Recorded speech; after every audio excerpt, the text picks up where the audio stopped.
Hiya, Bowen Cole ydw i. Rwy'n ni'n arfer y bod aelod o'r Senedd yw'r Cymru, yma am Mae Caerdydd. Rwy'n ni hefyd yn rhan o amgylch i roi pleidlais i 16 ac 17 oed am etholiadau'r Senedd. Fe fydd ddigwydd yma ail dro erioed mis Mai nesaf.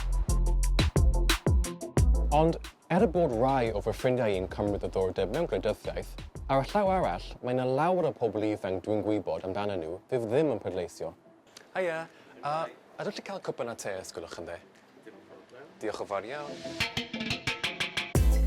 Dwi'n teimlo bod gan y Llywodraeth rôl enfawr i chwarae i siwl annog pobl ifanc i pleidleisio, ond wrth gwrs mae dewis olaf i pleidleisio yn dod lawr i pobl ifanc eu hunain.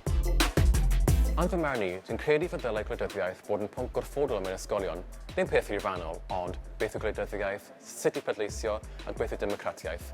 Oherwydd, yn fy marn i, mae gwleidyddiaeth ddim wir yn cael ei ddysgu yn aml neu'n cryf mewn ysgolion.